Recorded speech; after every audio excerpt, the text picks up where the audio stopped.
Hello, you're watching Health Day Now. I'm Abel Jong. Schools in the process of reopening are facing a sobering reality. The Delta variant is surging, accounting for, according to CDC estimates, more than 90% of new US COVID cases in the last 2 weeks. The state of Florida is being called the current epicenter for new infections, and in Broward County, 3 educators died within 24 hours from COVID-19 complications, just a week before school was set to begin. The county is experiencing a surge in pediatric COVID cases. School board members there in the district, the second largest in the state, are now in a standoff with the governor, who issued an executive order effectively prohibiting masks in schools. Debra Hixon is here. She's a member of the school board in Broward County, Florida, that voted to require face coverings for all students, teachers, and visitors on school campuses. Please describe the atmosphere there. What will it be like for students when they return to your schools this week? As much as we're excited, I think there's some anxiety also among teachers and students coming back. Some of our students haven't been back to school in 18 months. Some are starting a brand new school that they've never seen before. But we're ready for them. We're excited, and it will be a fluid situation. As you know, our numbers are very high here in Broward County, and we will do everything that we can to mitigate the spread, but it's inevitably going to have an impact on how we educate our students. What moved the board to make masks mandatory despite the governor banning masks mandates? Prior to the governor making his decision, we had decided as a board we would just continue with what's been working. Our numbers are skyrocketing, as I mentioned, and it really is not the time to start peeling back layers of that protection. It's not one thing that works. It is a whole host of protocols that we're following that seem to have done a good job. We're not, we were at 35-40% capacity and doing a good job of maintaining healthy schools, but now we're going back to 100% capacity, and it's just not the time to scale back. Now, the governor says he wants the parents to decide, not the state, whether or not they want their kids to wear masks. By the board requiring mask wearing, are you effectively saying that perhaps you don't trust families to make the wise choice? We're always telling students and parents things that we think they need to do to stay safe. I use the example of bedroom slippers. It's in our school policy that you cannot wear bedroom slippers in school or flip-flops to that point because they're dangerous and you could hurt yourself. And no one has a problem with that. Well, we are asking people to wear masks, not only to protect themselves, but to protect the people around them.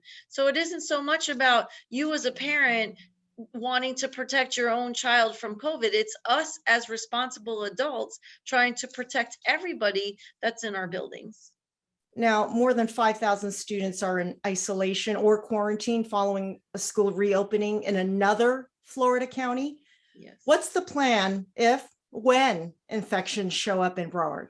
Right. When is definitely what will happen. We have a protocol in place, so students will have to quarantine. We have a learning plan for them in place. There will be cameras on in the classroom, so if a student is in quarantine, they can still watch their teacher, although the teacher won't be able to interact, and they have lessons on the learning platform that we've used all through the pandemic, Canvas. If a whole class has to quarantine, then the teacher would go back to that remote teaching that we had prior to this school year so that we can continue learning with our students. We also have testing in each of the schools, as well as we will be offering vaccinations for anyone who wants it. But there are, a whole bunch of protocols in place that will, and I would guess we may face this on day one of school. So how shocked was the community when 3 of your educators did die from COVID-19 complications?